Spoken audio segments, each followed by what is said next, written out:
mga guys, mga kasuki, meron mga relo ako ngayon dito ng mga ginagawa.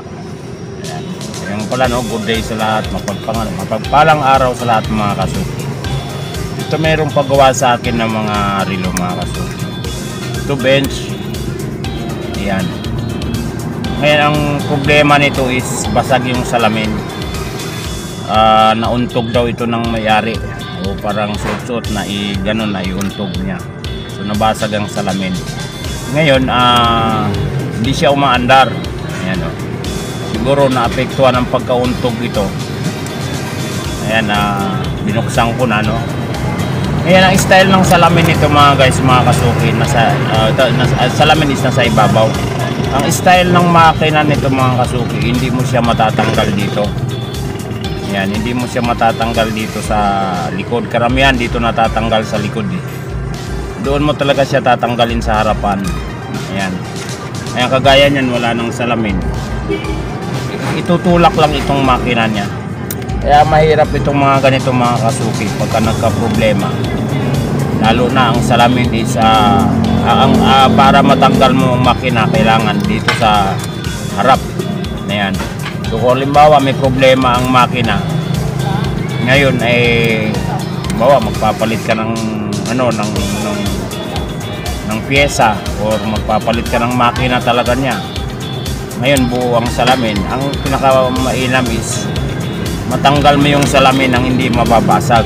Okay lang kung kagaya nito na nabasag. Ayan. So kasi sa harap siya tatanggalin. Ayan, kaya mga kasuki, tutulak ko na ito. Ayan, ganun siya. So yun, natanggal na no. So doon mo siya sa harap tatanggalin. Ayan. Ngayon, ang gagawin ko nito mga kasuki is i-check up ko yung makina. Hindi siya umaandar, ano, naepektuhan to ng pagkauntog. Siguro malakas, basag yung salamin eh. Ayan, yung salamin niya mga kasuki basag. Nagka-halos madurog eh. Siguro na na press yung itong mga kamay na napasok or na kuwan. So parang na-press siya na pag ganun papasok. Ngayon ito may makina na may battery siya no, so yun nga problema, hindi umaandar. So ang gagawin ko nito is kakalasin ko to, i-check natin yung loob. Umaandar siya mga kasuki pag ganun lang siya, sabihin na barado ito. Ayan. Yan mapapansin ninyo. Ayan. Ayan. Hindi masyadong mahalata eh. Pero gumaganon lang yung seconds niya. Hindi tumutuloy sa pagtakbo. Ayan.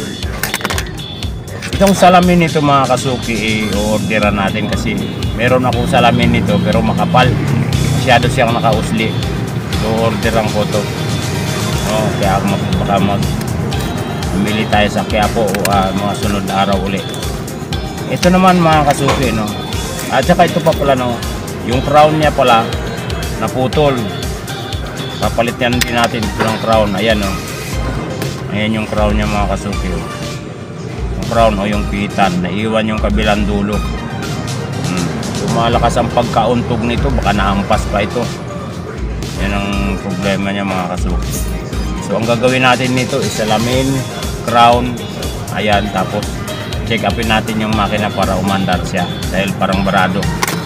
Ito naman mga kasuki, Seiko 5. Ayan, old model ito na Seiko 5 na pang babae, automatic. Ito nalinis ko na to no. Ayan.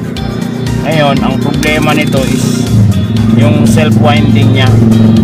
So, nalinis ko na ito, no? Na-overhaul ko na ito siya pagka dumi-dumi. Ngayon, kahit na nalinis natin, na-overhaul na siya. Ang problema niya sa self-winding is yung pull lever, yung kumakahig ng ganon. Pull lever. At saka yung transmission wheel niya. Ayan, ito maliit lang ito eh. Yan ang madalas na nagkakaproblema mga kasuki sa mga automatic, mga panlalaki o mga pangbabae na relo. Ayan. Ito siya. Andito siya eh. sa loob.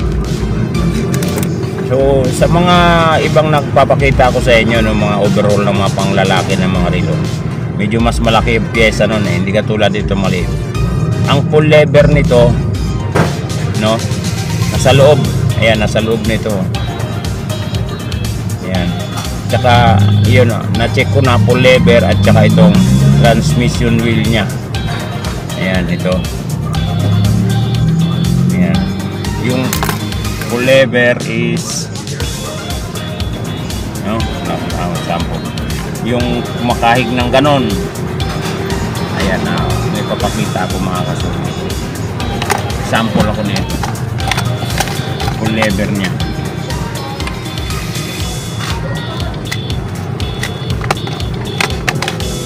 Yan ang mga problema ng mga pangbabae ng mga relo mga kasuki. Pan babae o panlalaki ng mga automatic. Yan ano, full lever. So, ito yun mga kasuki ito. Itong Seiko 5 na pangbabae na to. Yun na nga ang full lever nya is pudpud. Ito yung full lever. Yan mga kasuki. Ito yun siya.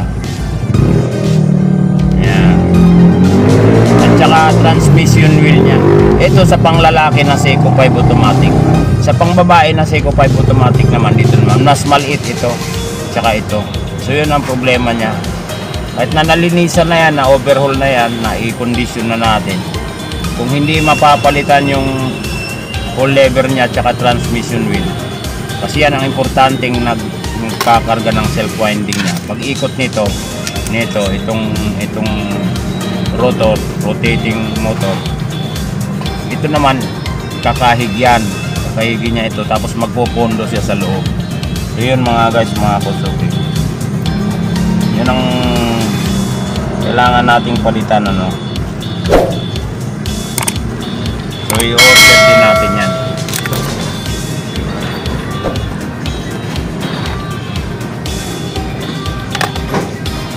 So yun mga kasuki, yan ang kailangan nitong pangbabae na automatic. Ngayon sasantabi muna natin ito, ito muna ang gagawin ko para mapatakbo na natin ito. Ayan, ito nga nilista ko na yung mga kailangan ko. Baka mga sunod araw pupunta tayo ng Quiapo, kasama na yung mga kailangan dito, crown, salamin, tapos yung dito sa automatic, at kung ano pang mga dapat bilhin. Kasi ngayon medyo pag nitong bare months na kagaya nitong November, magdi-December is medyo malakas tayo, medyo makuha tayo sa customer, lalo na sa mga battery. Maraming mga pa-battery ngayon, karamihan. Ayan. So yun mga kasuki, i-check upin natin to. So ayan mga kasuki, ito na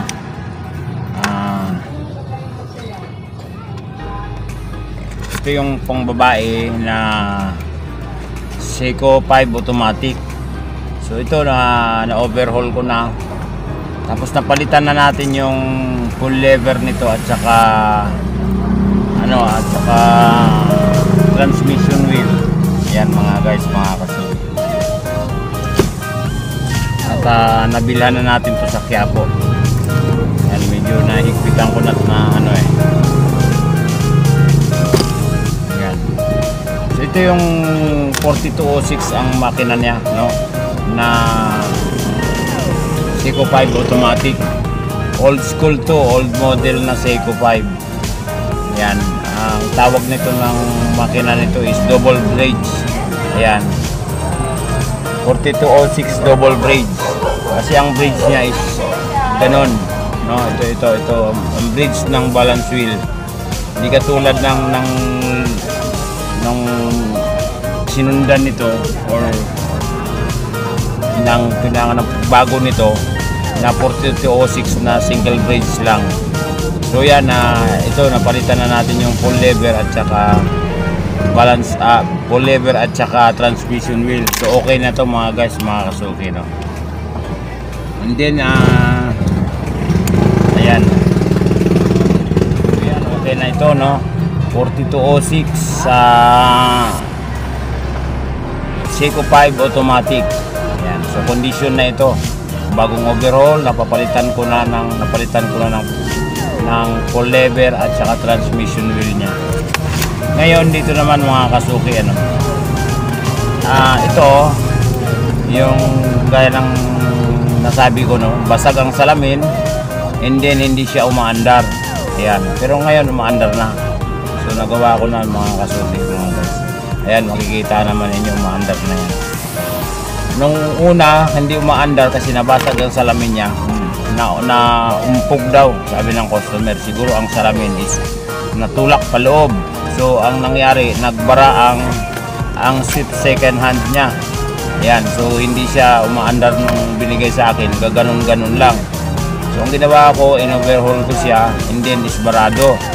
Kaya yun na, naayos na rin natin yon. At pinalitan ko na rin ng seconds kasi parang nabingkong, no, yung sweep second hands niya kasi parang nabingkong, kaya hindi siya umaandar ng dire-diretso, kumbaga nagbabara. Ayun, so yun mga guys. So ito na, no, palitan na natin siya ng bagong salamin. So okay na, tapos pati yung crown niya putol din ito, pinalitan natin ng bagong crown, pati yung stem niya mga kasuki, kasi siyempre putol na yung crown, naiwan na yung kapiraso doon sa loob, no? So hindi na natin magagamit yung dating crown. Ayan, so palitan na natin ng bagong crown, pinalitan natin ng bagong crown tsaka stem, dahil yung stem is putol na, tapos na yun. So ito mga kasuki, yung dati niyang stem, bago na yon, at itong crown. Ngayon kakabit na natin yung kanyang salamin. Lahat ng mga yan mga kasuki, ito is in order natin sa Quiapo, no? Nakapamili ako noong Sabado, Sunday kasi ngayon, so kahapon. Pati ito, nakapamili na rin tayo ng mga kinakailangan, kagaya nitong strap na ito, napa-order sa akin, which is nice, kung saan nakikabit ko na yung isa. Ito yung dati niyang strap nung isa na order sa akin, din ito naman isa pa rin, isang order din, saka mga battery mga guys, ano. So okay na mission accomplished na natin. Tapos nabilhan din natin ng saktong salamin para dito. Ayan mga guys, so ito sasalpak lang natin, swak na swak na itong salamin na ito. Ayan, kumbaga ito talaga yung fit niya na salamin mga kasuki. Yun, kaya lang medyo makapal talaga, no. Ayan mga kasuki, pero mainam na rin itong makapal dahil hindi siya basta-basta mabasag o kung ano man, umpog. Pero pinakamaganda talaga mga kasuki is ingatan talaga, no. Ano man yung mga gamit natin, ingatan talaga. So yun mga kasuki, babalik na natin ito yung takip nya. Ayan, pero ang gagawin ko is didikitan ko pa rin itong salamin niya para talagang ano talaga,